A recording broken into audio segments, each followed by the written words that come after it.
Welcome to episode 272 of Lucretius Today.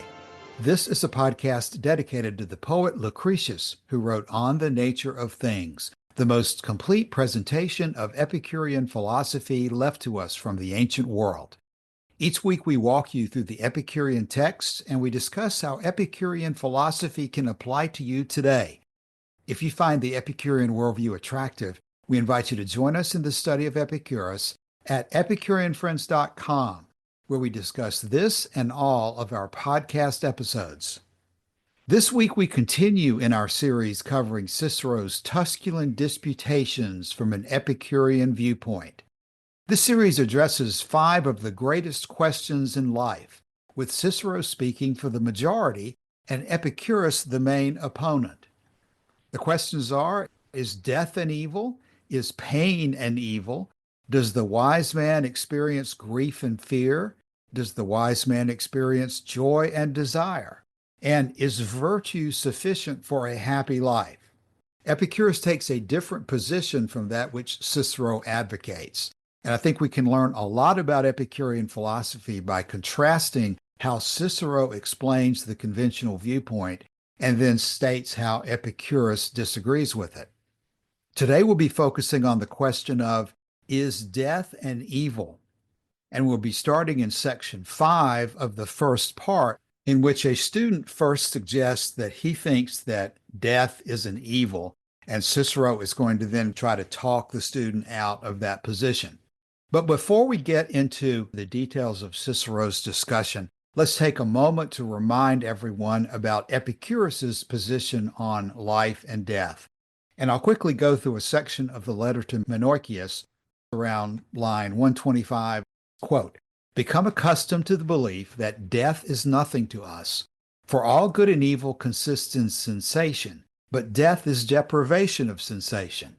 And therefore a right understanding that death is nothing to us makes the mortality of life enjoyable, not because it adds to it an infinite span of time, but because it takes away the craving for immortality. For there's nothing terrible in life for the man who has truly comprehended that there's nothing terrible in not living. So the man speaks idly who says that he fears death, not because it will be painful when it comes, but because it is painful in anticipation. For that which gives no trouble when it comes is but an empty pain in anticipation. So death, the most terrifying of ills, is nothing to us, since so long as we exist, death is not with us. But when death comes, then we do not exist. It does not concern either the living or the dead, since for the former it is not, and the latter are no more. But the many at one moment shun death as the greatest of evils, at another yearn for it as a respite from the evils of life. But the wise man neither seeks to escape life nor fears the cessation of life. For neither does life offend him, nor does the absence of life seem to be any evil.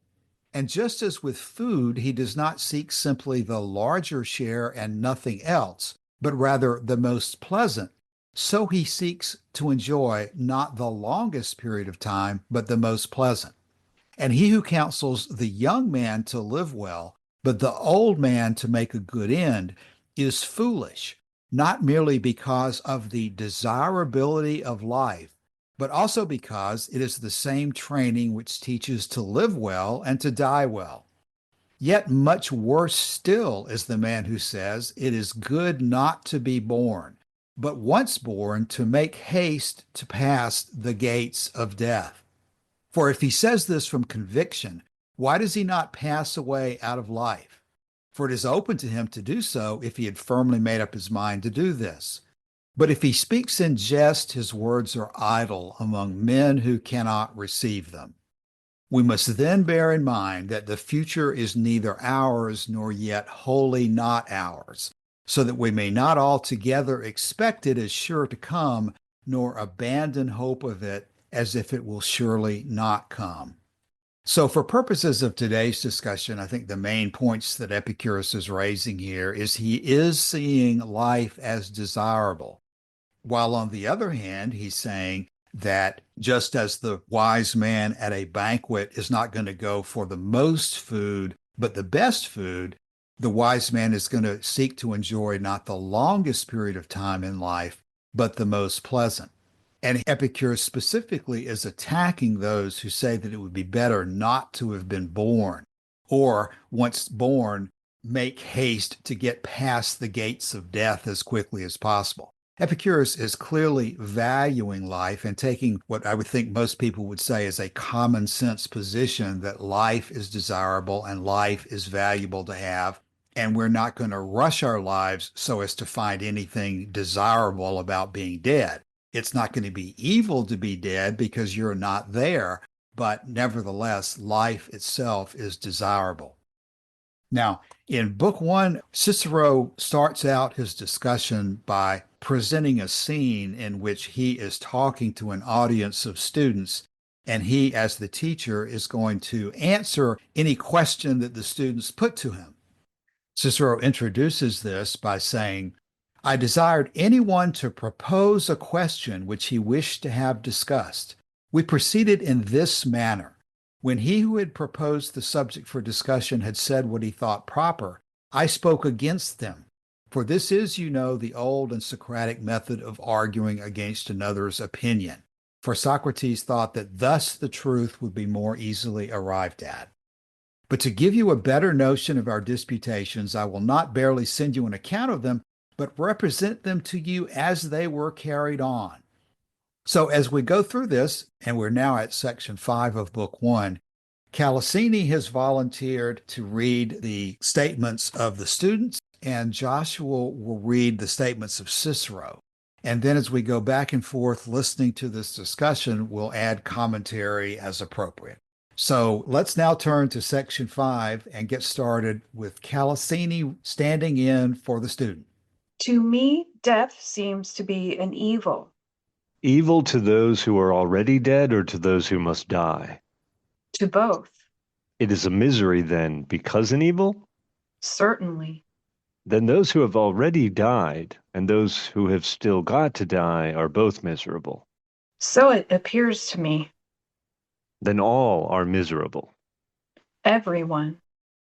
And indeed, if you wish to be consistent, all that are already born, or ever shall be, are not only miserable, but always will be so. For should you maintain those only to be miserable, you would not accept anyone living, for all must die. But there should be an end of misery in death. But seeing that the dead are miserable, we are born to eternal misery, for they must of consequence be miserable who died 100,000 years ago, or rather, all that have ever been born. So indeed, I think. Tell me, I beseech you, are you afraid of the three-headed Cerberus in the shades below, and the roaring waves of Cocytus wailing, and the passage over Acheron, the river of woe, and Tantalus expiring with thirst, while the water touches his chin, and Sisyphus who sweats with arduous toil in vain, the steepy summit of the mount to gain? Perhaps, too, you dread the inexorable judges, Minos and Rhadamanthus, before whom neither Crassus nor Antonius can defend you, and where, since the cause lies before Grecian judges, you will not even be able to employ Demosthenes, but you must plead for yourself before a very great assembly. These things perhaps you dread, and therefore look on death as an eternal evil. Do you take me to be so imbecile as to give credit to such things? What, do you not believe them? Not in the least. I am sorry to hear that. Why, I beg? Because I could have been very eloquent in speaking against them. And who could not on such a subject? What trouble is it to refute these monstrous inventions of the poets and painters? And yet you have books of philosophers full of arguments against these myths. A great waste of time, truly, for who is so weak as to be concerned about them? If then there is no one miserable in the infernal regions, there can be no one there at all. I am altogether of that opinion. Where then are those you call miserable? Or what place do they inhabit? For if they exist at all, they must be somewhere. I indeed am of opinion that they are nowhere. Then they have no existence at all. Even so, and yet they are miserable for this very reason, that they have no existence. I had rather now have you afraid of Cerberus than speak thus inaccurately. In what respect? Because you admit him to exist whose existence you deny with the same breath. Where now is your sagacity? When you say anyone is miserable, you say that he who does not exist does exist. I am not so absurd as to say that. What is it that you do say then?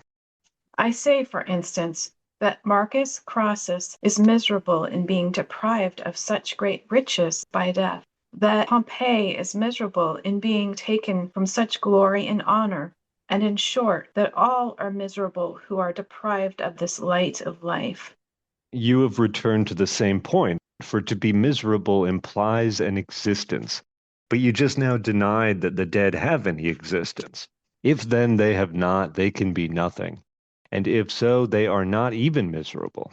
Perhaps I do not express what I mean, for I look upon this very circumstance, not to exist after having existed, to be very miserable. What, more so than not to have existed at all? Therefore, those who are not yet born are miserable because they are not. And we ourselves, if we are to be miserable after death, were miserable before we were born. But I do not remember that I was miserable before I was born. And I should be glad to know, if your memory is better, what you recollect of yourself before you were born. Okay, at this point, let's take stock of what's been said already because there's a couple of interesting aspects. First of all, we have a student who is taking the position that death is an evil. But what I think some people might be surprised about is that Cicero immediately pulls out of the student that he's not concerned that death is an evil because he's going to be punished in flames like modern conceptions of hell. It's interesting that this representative of a normally educated Roman person seems to be completely dismissive of these myths of torture in the underworld. As we go through Tusculan Disputations, what we're seeing is the state of the educated Roman Greek civilization. One of the purposes of us going through this being to understand what Epicurus was up against at the time that he developed his philosophy. If this student is representative of educated Roman position, they were not really taking seriously these myths of torture and torment after death. And in fact, the student resents even the suggestion that he should take those seriously. Let me read you something that Stephen Greenblatt wrote in The Swerve, which is a description partially of one of Cicero's other dialogues, De Natura Deorum, on the nature of the gods, and the conversation that Cicero has with Velleius in that text. And he ends here in an interesting place. He starts out this way. The end of the dialogue between Cicero and Velleius, a long work that would have filled several sizable papyrus rolls, is characteristically inconclusive. Quote, here the conversation ended and we parted, Velleius thinking Cotta's discourse to be the truer, while I felt that of Balbus approximated more nearly to a semblance of the truth. End quote. The inclusiveness is not intellectual modesty. Cicero was not a modest man, but a strategy of civilized openness among friends. The exchange itself, not its final conclusions, carries much of the meaning. The discussion itself is what matters most. The fact that we can reason together easily with a blend of wit and seriousness, never descending into gossip or slander, and always allowing room for alternative views. The one who engages in conversation, Cicero wrote, should not debar others from participating in it, as if he were entering upon a private monopoly. But as in other things, so in a general conversation, he should think it not unfair for each to have his own turn. The dialogues Cicero and others wrote were not transcriptions of real exchanges, though the characters in them were real, but they were idealized versions of conversations that undoubtedly occurred in places like the villa in Herculaneum. The conversations in that particular setting, to judge from the topics of the charred books found in the buried library, touched on music, painting, poetry, the art of public speaking, and other subjects of perennial interest to cultivated Greeks and Romans. They are likely to have turned as well to more troubling scientific, ethical, and philosophical questions. What is the cause of thunder, or earthquakes, or eclipses? Are they signs from the gods, as some claim, or do they have an origin in nature, How can we understand the world we inhabit? What goals should we be pursuing in our lives? Does it make sense to devote one's life to the pursuit of power? How are good and evil to be defined? What happens to us when we die? That the villa's powerful owner and his friends took pleasure in grappling with such questions and were willing to devote significant periods of their very busy lives to teasing out possible answers reflects their conception of an existence appropriate for people of their education, class, and status. It reflects as well something extraordinary about the mental or spiritual world they inhabited, something noted in one of his letters by the French novelist Gustave Flaubert. Quote, "Just when the gods had ceased to be, and the Christ had not yet come, there was a unique moment in history between Cicero and Marcus Aurelius when man stood alone." No doubt one could quibble with this claim. For many Romans at least, the gods had not actually ceased to be. Even the Epicureans, sometimes reputed to be atheists, thought that gods existed, though at a far remove from the affairs of mortals. And the unique moment to which Flaubert gestures, from Cicero, 106 to 43 BC, to Marcus Aurelius, 121 to 180 CE, may have been longer or shorter than the time frame he suggests, but the core perception is eloquently borne out by Cicero's dialogues and by the works found in the library of Herculaneum. Many of the early readers of these works evidently lacked a fixed repertoire of beliefs and practices reinforced by what was said to be the divine will. They were men and women whose lives were unusually free of the dictates of the gods or their priests. Standing alone, as Flaubert puts it, they found themselves in the peculiar position of choosing among sharply divergent visions of the nature of things and competing strategies for living. So that was a long passage, but I think particularly that quote within a quote from Gustave Flaubert, when he says that between Cicero and Marcus Aurelius, mankind stood alone. There were no gods looming over people. And I think that's partially what we're seeing here in this dialogue. Cicero has taken a question from a random person in the audience and expects this random person, it seems like, to talk about the old fairy tale version of death and why that's terrifying. And the man in the audience says, no, of course I don't believe in those things. Death is terrifying for these other reasons. And I think that's interesting. And of course, that Stephen Greenblatt should start the section I just quoted by talking about dialogues like the one we're reading now. These are the people for whom the Christ has not come and the gods have ceased to be. And then these are the people who stand alone, in a sense, the people we're reading about in this dialogue. Yeah, Joshua, I think some of us tend to think that this is a period of just absolutely primitive superstition. But the educated people that were involved in discussing philosophy, whether it's Cicero and this student or Epicurus and his own students, they understood that these myths were largely stupid and a waste of time. And they weren't so concerned about refuting the possibility of being tortured in hell as they were in just simply understanding the basic questions of life and death and how we should view death, how we should view life as practical, intelligent people, just like we face it today. In other words, rather than getting taken in by the idea that Epicurus is just obsessed with fear and that there's fear lurking around every corner about monsters and being tortured forever in hell. Yes, that's something that's in the background that Epicurus is going to dismiss, but it's also something that most of the educated people at this point dismissed and really did not take seriously. So as we go further into all of this, we're going to find that the real question they're struggling with is not how to avoid monsters in the infernal region, but what is an educated person to think about his own life and how to spend it and what's going to happen after that person is dead. And so once we're past these ridiculous notions of supernatural torment and hell, Cicero leads the student to the question of, well, are you anywhere when you're dead? And interestingly, the student immediately admits that he doesn't really think that you are anywhere when you're dead, at which point Cicero is going to point out the inconsistency of being worried about something where you're not. And so the student responds with two famous examples. Crassus, one of the richest people of the Roman world, and Pompey, one of the most powerful people of the Roman world, both deprived of their riches and their power by death. Can you be miserable about anything, deprived of the heights of glory, the heights of riches, if you're not there to experience that deprivation?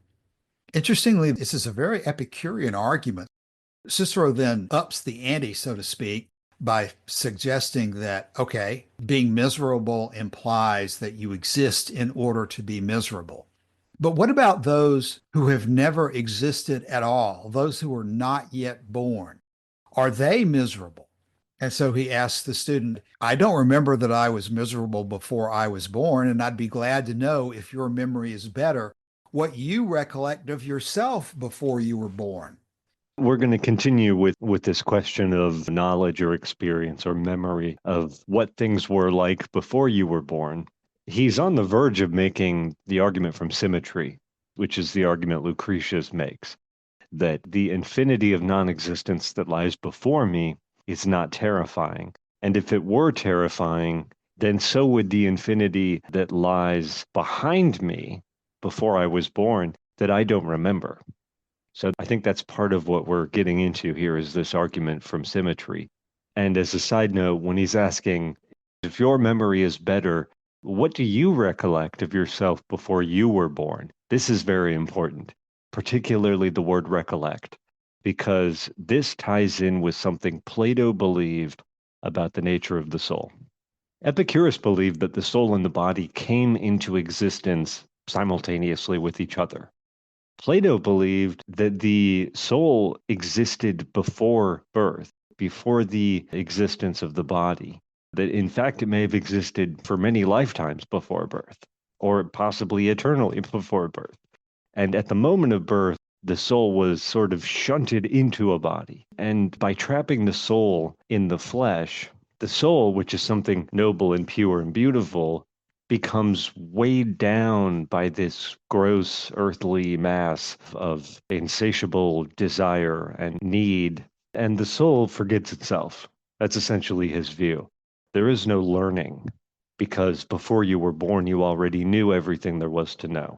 What we think of as learning is mere recollection. That's why I say that word recollect is important, because he's kind of mocking Plato here, which I think is very interesting.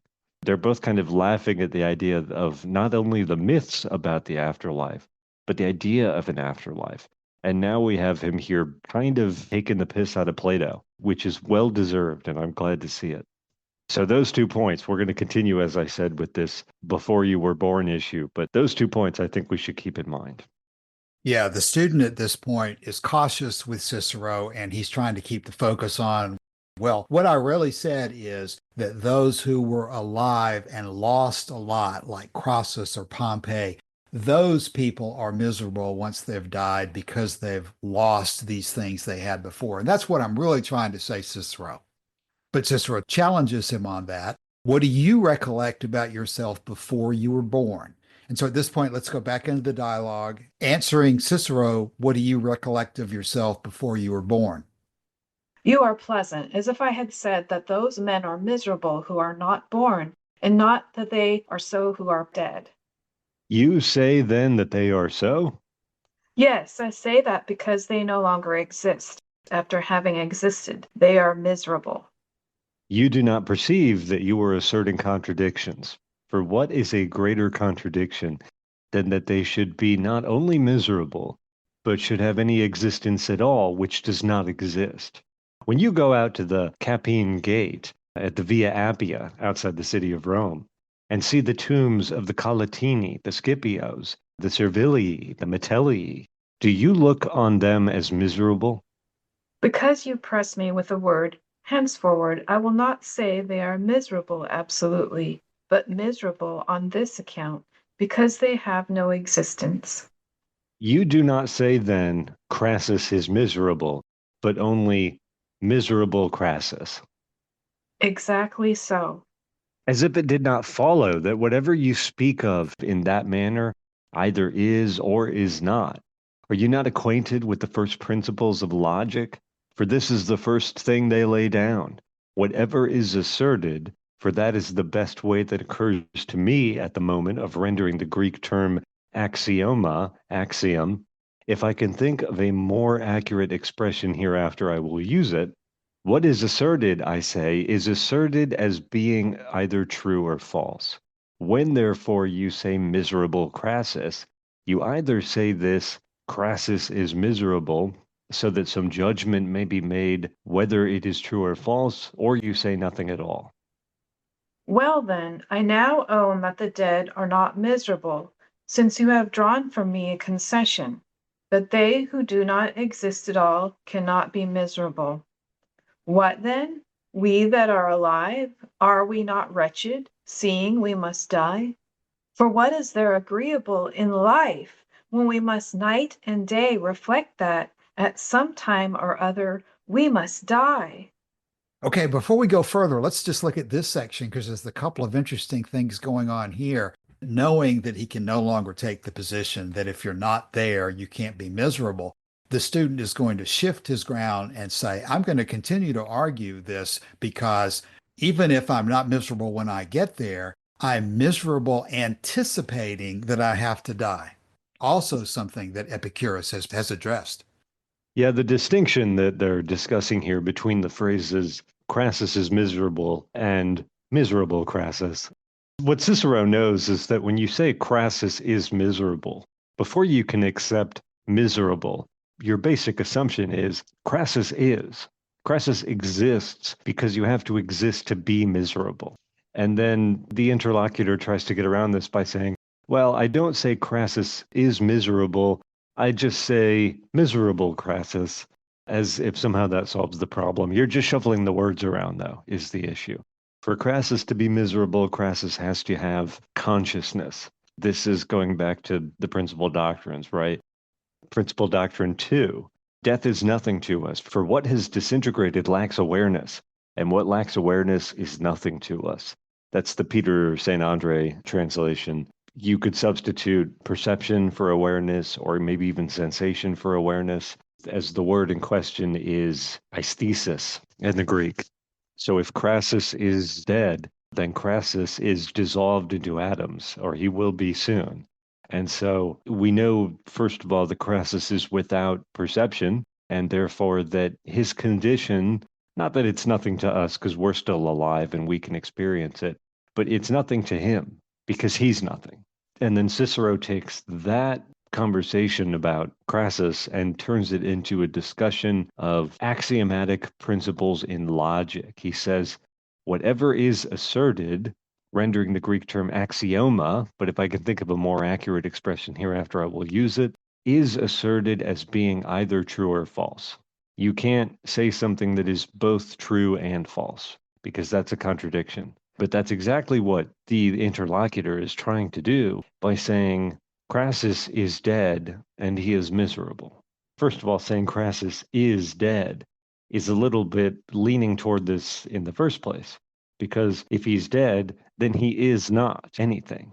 And so he turns this into a discussion of logic using Greek words and so forth. But he's making very good points here, Cicero is. And this relates somewhat to what we discussed last week about Democritus and his view of death, which is, does the soul experience sensation or perception in the moments after death, or do we hold to the Epicurean view? And I think it was in the letter to Herodotus, and he makes it very explicit there. He refers to the moment of death. That's it. Before that, you're alive. After that, you're dead. That's it. But these are the kinds of questions we're talking about. And of course, he's using, and I like this, he's using it as a sort of thought construct. He says, go to the Capian Gate, where the Via Appia runs out to the city of Capua, and see the tombs of the Calatini and the Scipios and so forth.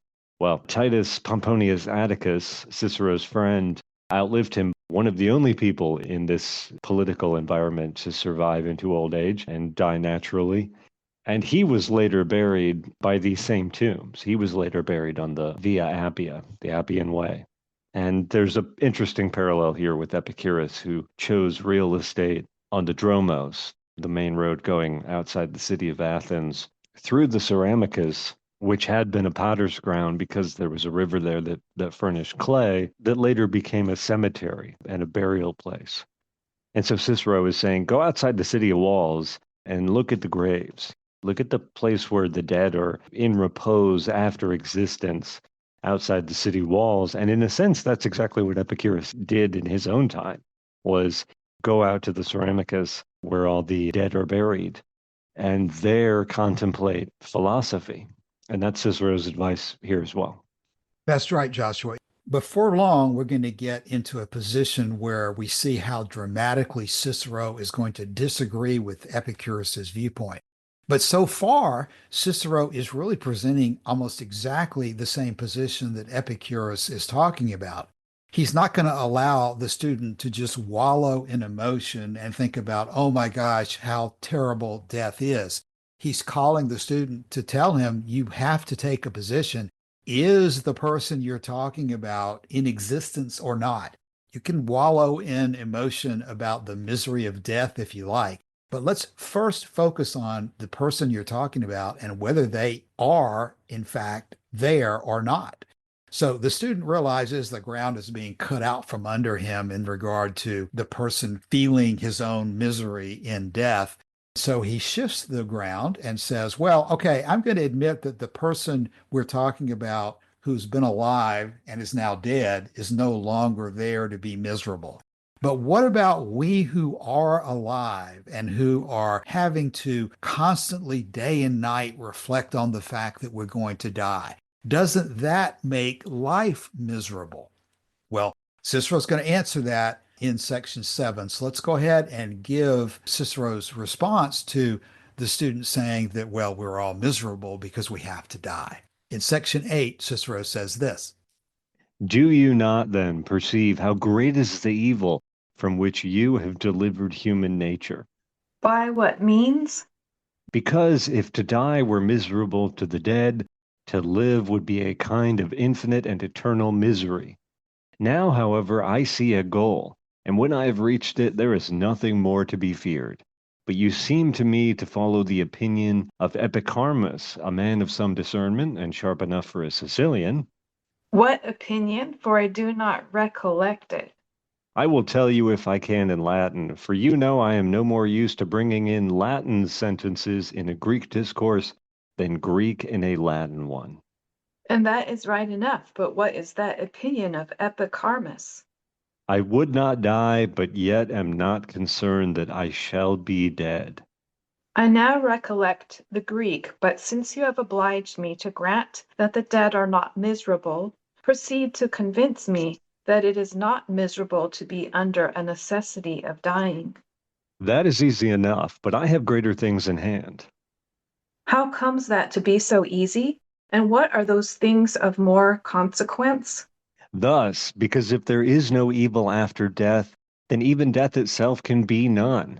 For that which immediately succeeds that is a state where you grant that there is no evil, so that even to be obliged to die can be no evil. For that is only the being obliged to arrive at a place where we allow that no evil is. I beg you will be more explicit on this point, for these subtle arguments force me sooner to admissions than to conviction. But what are those more important things about which you say that you are occupied? To teach you, if I can, that death is not only no evil, but a good. I do not insist on that, but should be glad to hear you argue it. For even though you should not prove your point, yet you will prove that death is no evil. But I will not interrupt you. I would rather hear a continued discourse. What, if I should ask a question, would you not answer it? That would look like pride, but I would rather you should not ask, but where necessity requires. Okay, before we go further into 9, Cicero stays with Epicurus's point that death is not an evil. Therefore, anticipating a state which is not an evil should hardly be seen to be evil itself.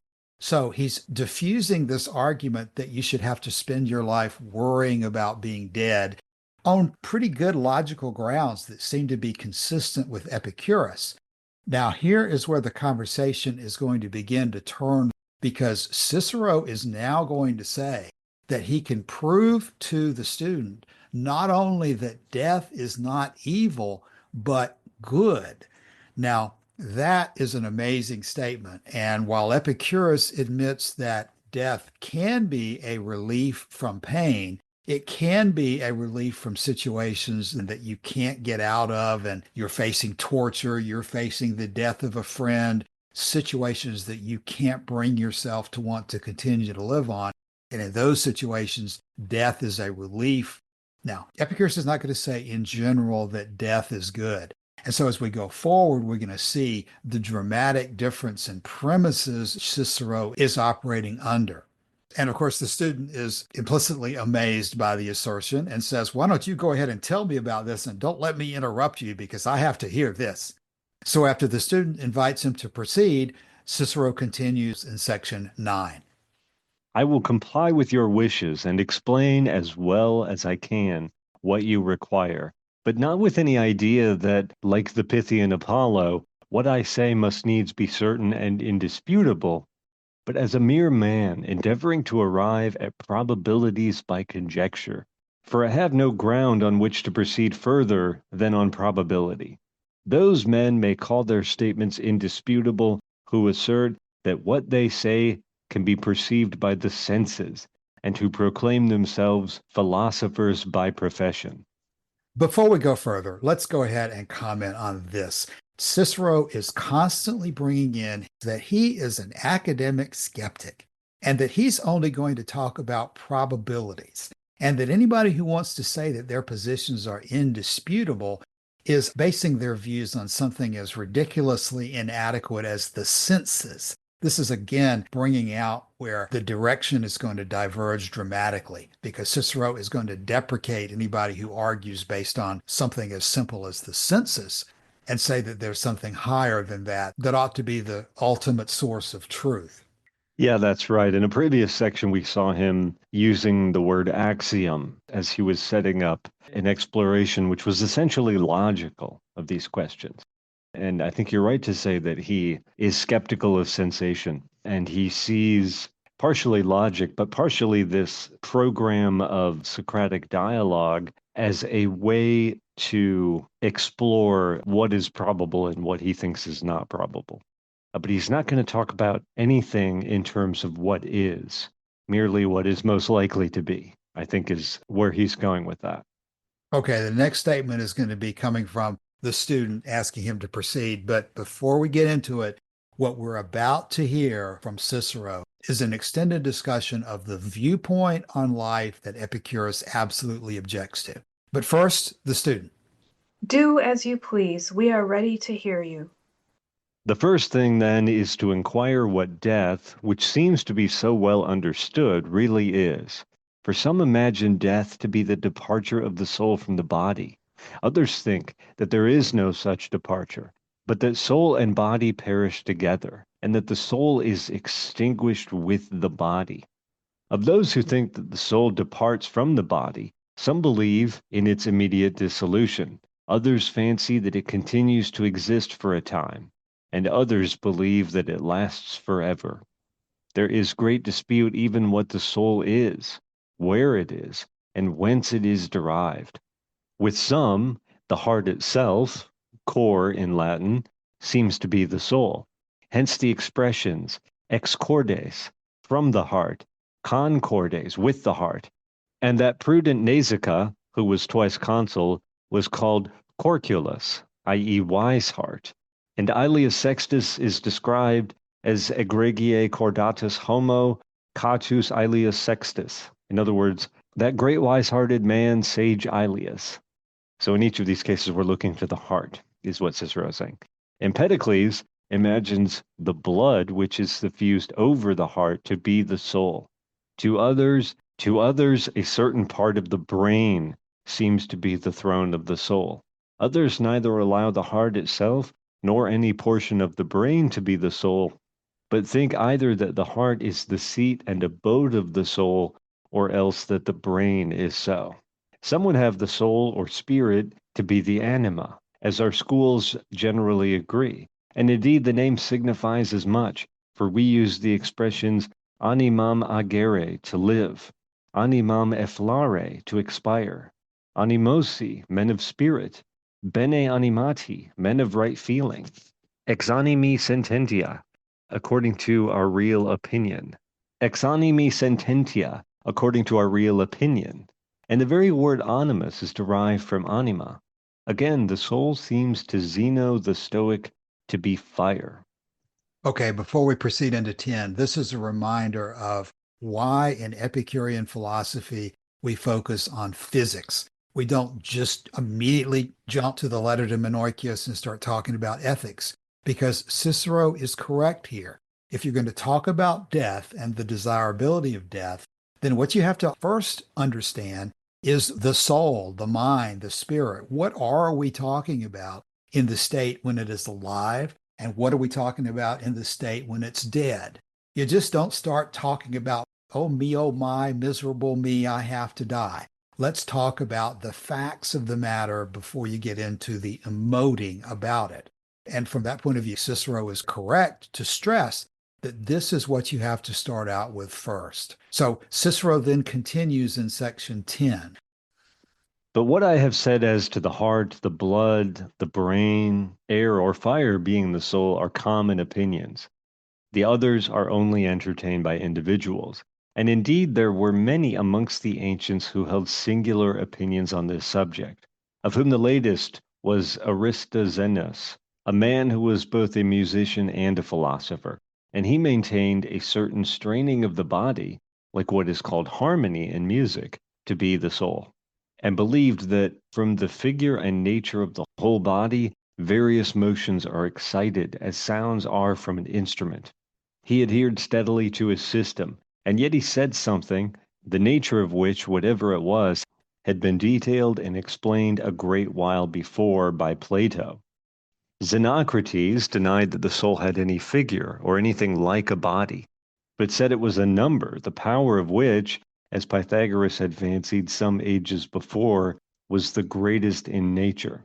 His master, Plato, imagined a threefold soul, a dominant portion of which, that is to say reason, he had lodged in the head as in a tower, and the other two parts, namely anger and desire, he made subservient to this one and allotted them distinct abodes, placing anger in the breast and desire under the precordia.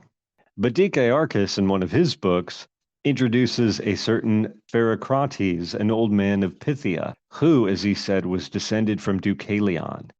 Deucalion in these stories was a sort of Noah-like figure who survived a great flood and then threw rocks over his head to produce more humans. So in the books of Dicaearchus, we have this Pherocrates, an old man of Pythia, descended from Deucalion, asserting that there is in fact no such thing at all as a soul, but that it is a name without a meaning, and that it is idle to use the expression animals or animated beings, that neither men nor beasts have minds or souls, but that all power by which we act or perceive is equally infused into every living creature and is inseparable from the body. For if it were not, it would be nothing. Nor is there anything whatever really existing except body, which is a single and simple thing, so fashioned as to live and have its sensations in consequence of the regulations of nature.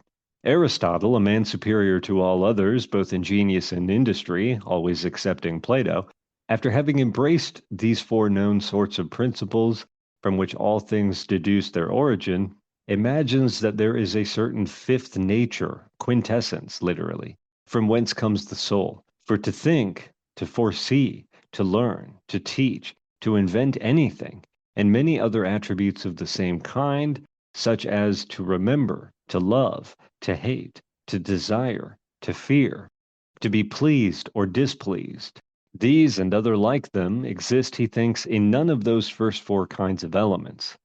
On such account he adds a fifth kind, which has no name, and so by a new name he calls the soul endelekia, as if it were a certain continued and perpetual motion.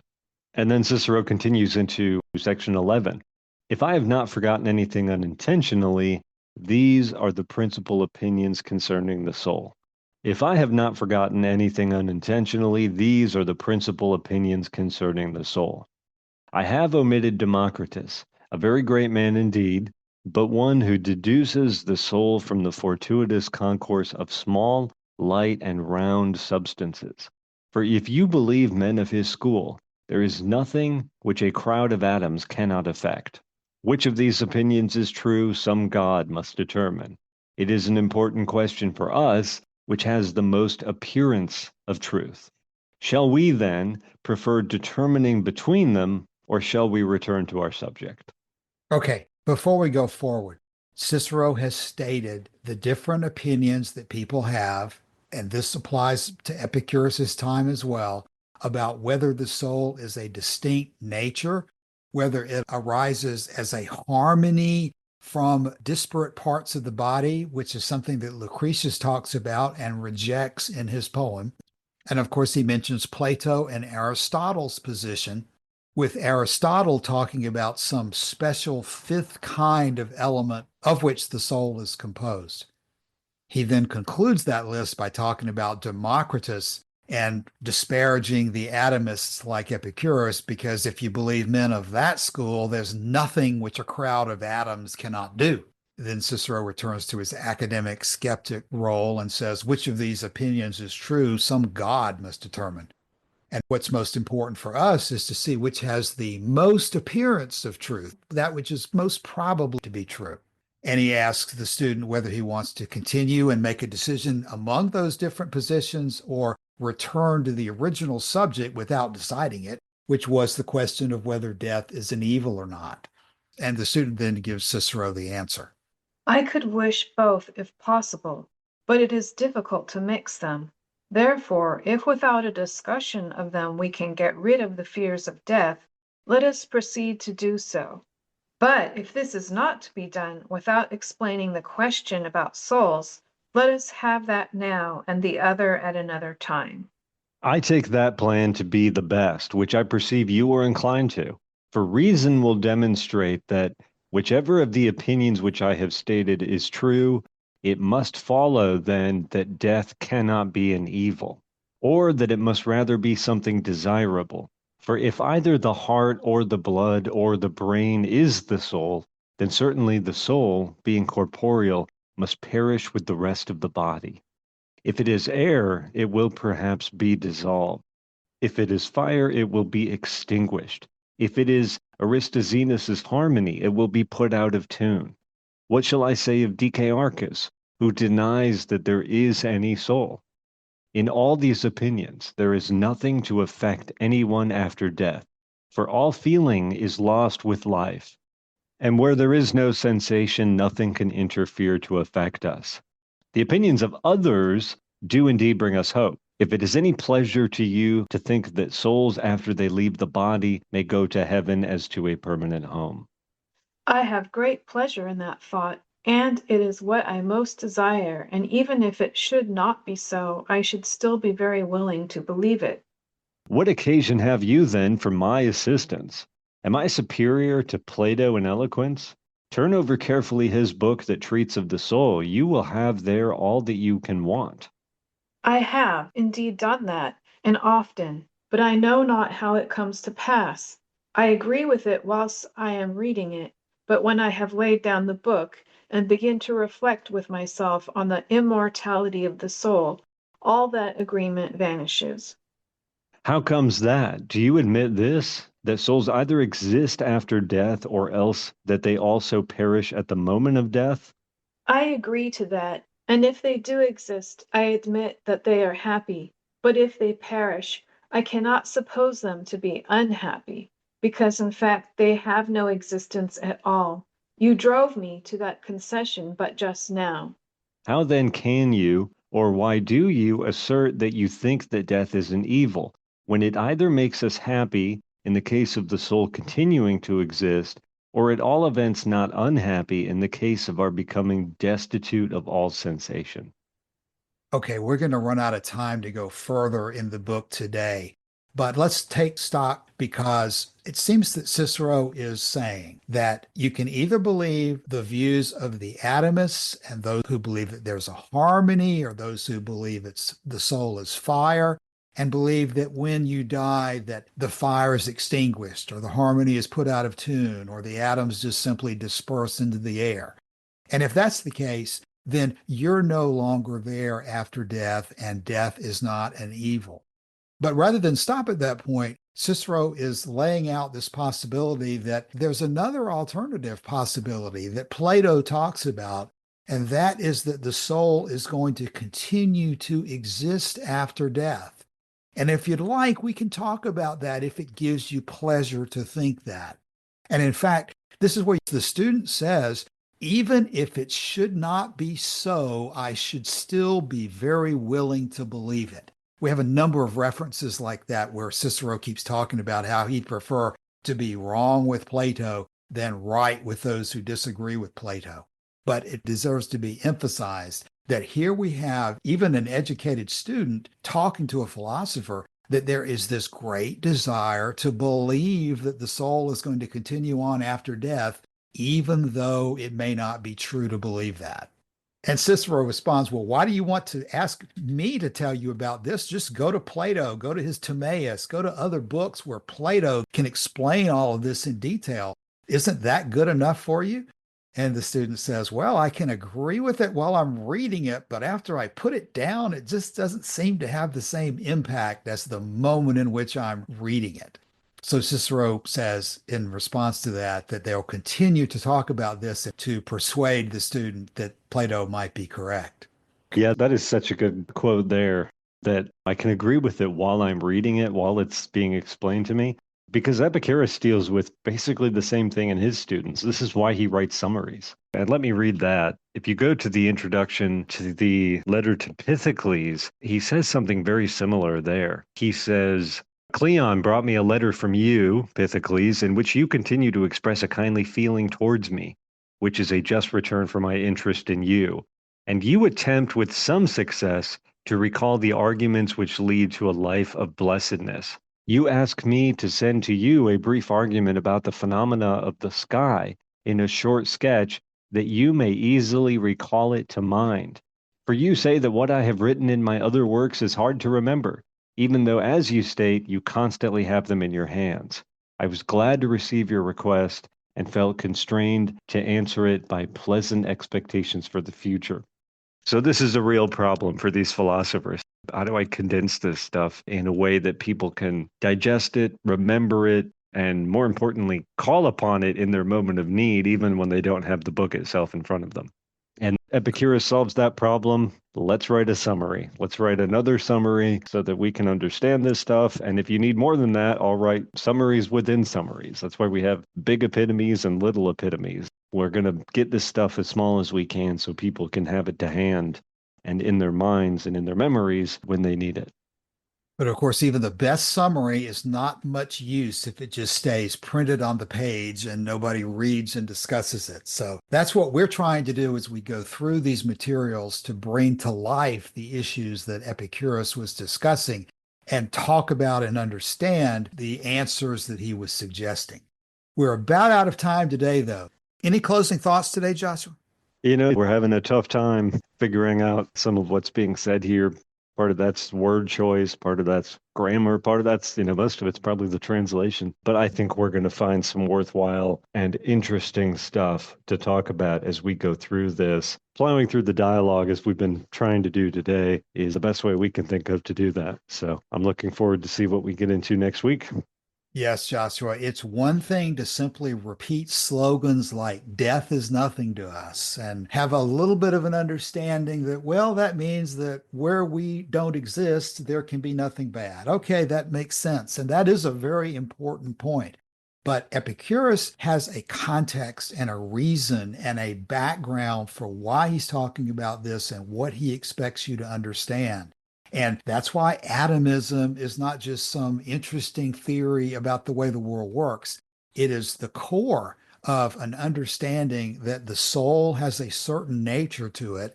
And from that nature, you can then reach conclusions that you can be confident of about the meaning of death. Epicurus is trying to give you an answer. He's not just trying to talk in terms of probabilities like Cicero has. As we go forward and we see where Cicero ends up his reasoning, Cicero is just going to give you a bunch of authorities. He's going to give you a bunch of people who've said certain things and try to get you to add them all together and conclude that, well, if everybody else thinks that, I'm going to go along with it.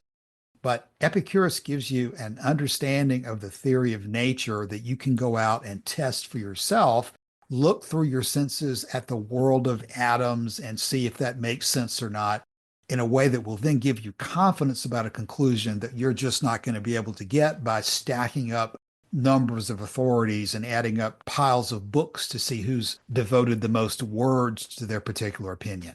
Epicurus is going to say, trust the senses, go out and investigate for yourself and come to conclusions that you can have confidence in.